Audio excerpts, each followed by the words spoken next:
Hello everyone and welcome back. I'm your host, Veteran Mountain Man, and today we're going to actually talk about intersectionality again. I know I did a video on this a few months back, but I wanted to bring some new insights to the table, including a bit of a discussion that I didn't have before that I want to make sure you all hear. So, what is intersectionality? Well, this came up in a debate recently at MythCon where Carl Sargon of Akkad was being interviewed, and intersectionality is one of those things that's difficult to define. What it basically is it's a set of intersecting ideas which determine your personality. Now, these idea intersectionals are fractal in nature, which means that every single aspect of your personality is represented on them, and they are, for all intents and purposes, infinite.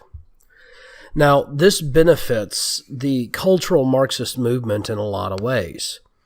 One of Karl Marx's primary premises in his doctoral thesis, the Communist Manifesto, as well as Das Kapital, discusses how to enrage the proletariat or the workers against the bourgeoisie and how to classify them apart.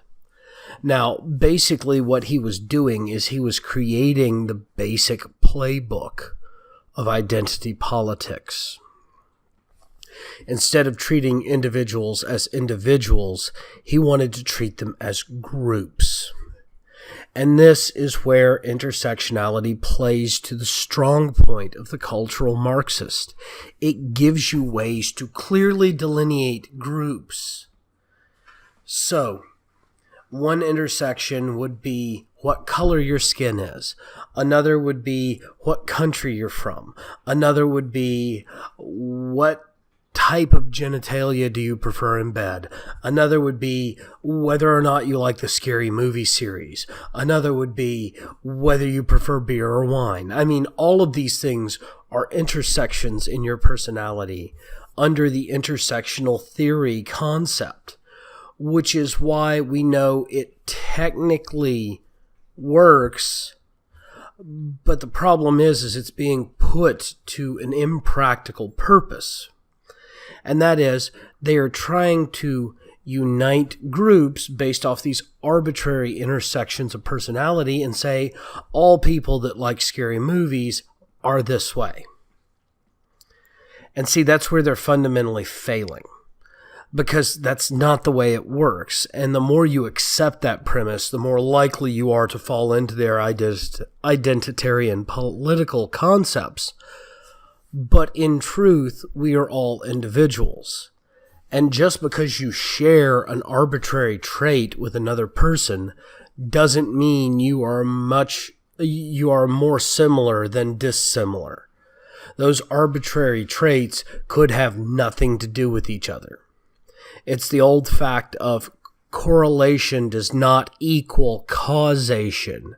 You have to have a clear delineation.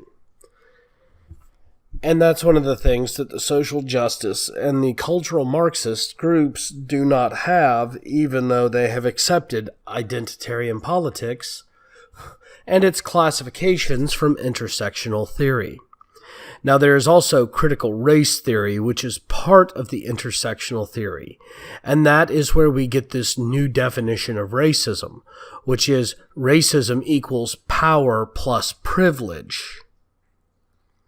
Well, that's not actually racism.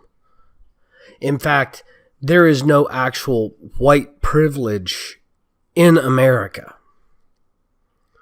And I don't really know that any white person has power over a black person that the black person didn't put themselves into. Because in America, we don't have slavery anymore.